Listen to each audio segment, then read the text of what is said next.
Good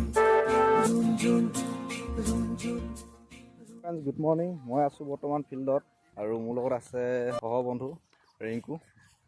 হাই, hello'. আৰু ই পাছে এক্সাৰচাইজত যোৱা কেইদিনমানত হৈ যোৱা ইণ্টাৰভিউত এক্সাৰচাইজ ডিপাৰ্টমেণ্টত জব পাইছে।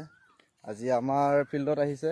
আজি ই কেনেকৈ কি কৰিছিলে, কেনেকৈ ই কষ্ট কৰিছিলে, কেনেকৈ নম্বৰ কিমান পাইছিলে, আজি দুআষাৰ ক'ব ৰিংকু, কৈ যোৱা। কি ক'ম, ফাৰ্ষ্ট টাইম নমস্কাৰ ক'ম। ইয়াৰ চেনেলটো আপোনালোকে লাইক আৰু শ্বেয়াৰ কৰি দিব। মই মানে ফাৰ্ষ্ট টাইম বুলি ক'বলৈ মই দোকানত আছিলোঁ। মোৰ পাণ দোকান এখন আছিলে। পাণ দোকানখন মানে মোৰ ধুনীয়া চলে, ডেইলি 3-4 হাজাৰ টকা চলে। মোৰ তাৰপৰা লগৰখনে ইণ্টাৰভিউ মাৰিলে। মোৰ পাণ দোকানতে আড্ডা মাৰি থকা লগৰখনে গোটেইখনে ইণ্টাৰভিউ মাৰিলে। আৰু গোটেইখনে মানে এনেকুৱাকৈ চাকৰিটো পাই গ'ল, 1 পইচা নিদিয়াকৈ কামাণ্ডোত পালে, আপোনাৰ প্ৰথম ABOBত পালে। তাৰপৰা মানে মোৰ মনটো বেয়া লাগিলে, মানে তাহাঁতি চবৰে চাকৰি, মই পাণ তামোল কাটিলে যিমান টকা পালোঁ মোৰ ৰেচপেক্ট নাই, মানে এই তই তামোলে কাট, পাণহে কাট, ৰেচপেক্টটো নাই, কিন্তু নিজৰ মনটো বেয়া লাগিলে। তাৰপৰা মই ভাবিলোঁ যে দোকানখন মই ভাড়ালৈ দি দিওঁ, মই অকণমান লাগি চাওঁ। তেনেকৈ কণ্টিনিউ মই আপোনাৰ তাহাঁতি যেতিয়া কামাণ্ডত এটা ল'ৰাই চাকৰি পাইছে, মোৰ লগৰ এটা একদম বেষ্ট ফ্ৰেণ্ড এটা, মই তাৰ পিছদিনাখন সি খানা খাই আছে, মই পিছদিনাখন ইয়াত বৰষুণত দৌৰি আছোঁ। তুমি পিছদিনা কি দৌৰিছিলে? বৰষুণত দৌৰি আছোঁ মানে সেই কণ্টিনিউ তেতিয়াৰ পৰা দৌৰি মোৰ মানে আজি মানে ফৰেষ্টত মই ইণ্টাৰভিউ মাৰিলোঁ। ফৰেষ্টত মই ফিজিকেলত 35.79 পালোঁ। মানে লখিমপুৰ লীলাবাৰীত মই যেতিয়া ইণ্টাৰভিউ মাৰিছিলোঁ সেইদিনাই মোৰ চবচে বেষ্ট। যেতিয়া মই টেঙাখাটত ইণ্টাৰভিউ মাৰিলোঁ, তোমাৰ মানে খুব বোকা আছিলে, তোমালোকে দেখিছিলে, বোকা আছিলে, জাম্পটো বোকা আছিলে। তাত মই 40 ভিতৰত 39 পালোঁ। এতিয়া মোৰ 4টাত এপইণ্টমেণ্ট আপোনাৰ ফৰেষ্টতো আহিছিলে। 4টাত পাইছা তুমি? 4টাত পাইছোঁ। ফৰেষ্টতো আহিছিলে। ডিপাৰ্টমেণ্টৰ ক'বা?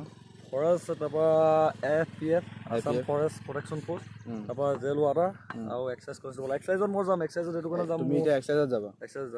এক্সাইজত যাম মানে মোৰ এক্সাইজত মানে হেঁপাহ এটা আছিলে, এক্সাইজত যাম, নিজৰ হোম ডিষ্ট্ৰিক্টতে আহি থাকিব পাৰিম। আৰু এক্সাইজৰ মানে অকণমান মানে পোষ্টটো কম আছিলে, আৰু হাৰ্টত লোৱাখনে বহুত এক্সাইজত যোনকেইটা লাইভ আছে 222টা পোষ্ট। 222টা পোষ্টত তুমি পাইছা? 222টা পোষ্টত ডিষ্ট্ৰিক্টত। বহুত লাকি কপালা। লাকি আৰু তোমালোকৰ আশীৰ্বাদ। মানে 222টা মানে তোমাৰ হেৰি আকৌ ডিষ্ট্ৰিক্ট ৱাইজত 5-6টাকৈ আছিলে, UC MSC এটাকৈ আছিলে বোলা, সেই ভিতৰতে মই পাইছোঁ। সেইটোকে ভাবোঁ মানে কষ্ট যেনেকৈ তুমি এক্সাৰচাইজত দৌৰোতে এনেই দৌৰটো কিমান মিনিটত মাৰিছিলা? মই এক্সাৰচাইজত দৌৰটো মোৰ 5-9 লাগিছিলে। 5-9 লাগিছিলে? তোমাৰ টোটেল নম্বৰ কিমান হৈছিলে? মোৰ টোটেল নম্বৰ তোমাৰ 39 পাইছিলোঁ। 39 পইণ্ট কিবা এটা পাইছিলোঁ মই একজেক্টলি মই পাহৰিছোঁ মানে, তথাপিও মানে মই 39 পইণ্ট কিবা এটা পাইছোঁ মানে 40ৰ ভিতৰত। নহ'লে মই 40 ভিতৰত 40 পালোঁ বোকা তাত, তোমালোকে গৈছিলেচোন। এতিয়া তুমি এক্সাৰচাইজত যাবা? এক্সাৰচাইজত যাম। এতিয়া তোমাৰ হেৰি এপইণ্টমেণ্ট লেটাৰ কি তাৰিখে দিব? এপইণ্টমেণ্ট মোৰ 26 তাৰিখে দিব। 26 তাৰিখে দিব। হেল্ল' গাইজ, এয়া দেখিছে ইমান কষ্টৰ ফলত আজি সফলতা অনুভৱ কৰিছে। গতিকে তুমি আহিব লগা ল'ৰাখিনিক কি বুলি ক'বা? মই আহিবলগীয়া ল'ৰাখনক এইবুলিয়ে ক'ম, তোমালোকে যদি জীৱনত কিবা এটা কৰিম বুলি ভাবিছা, চাকৰিৰ কথা নাভাবিবা, প্ৰথম কষ্টটো কৰি যোৱা। কি হিন্দীত এটা ডায়লগ আছে, কামিয়াবিকে পিছে মত দৌৰো, পেহেলে কাবিল বনো। সদায় এক্সিলেণ্টৰ পকৰত দৌৰা, তোমাৰ তাত তুমি ছাকচেছ পাবাই। মানে এক্সিলেণ্টৰ পকৰত দৌৰিলে 1000টা ল'ৰাৰ ভিতৰত তুমি 1 নম্বৰ সোমাবা, তোমাৰ মাৰ্কটো ভাল হ'ব। আৰু এটা কথা ক'ম, তোমালোকে যেতিয়াৰ পৰা দৌৰা ষ্টাৰ্টিং কৰা তেতিয়াৰ পৰা পঢ়াটো ষ্টাৰ্টিং কৰি দিয়া। পঢ়াটো ষ্টাৰ্টিং কৰিব লাগিব। দৌৰটো যিমানটো গুৰুত্বপূৰ্ণ, তোমাৰ ৰিটেনটো সিমানেই মহত্বপূৰ্ণ। মানে সেইকাৰণে কৈছোঁ, পাবা, চবেই পাবা, কিন্তু চাকৰি লাগি থাকিলে মাগি নাখায় বুলি এটা অসমীয়াত কথাই আছে চোন।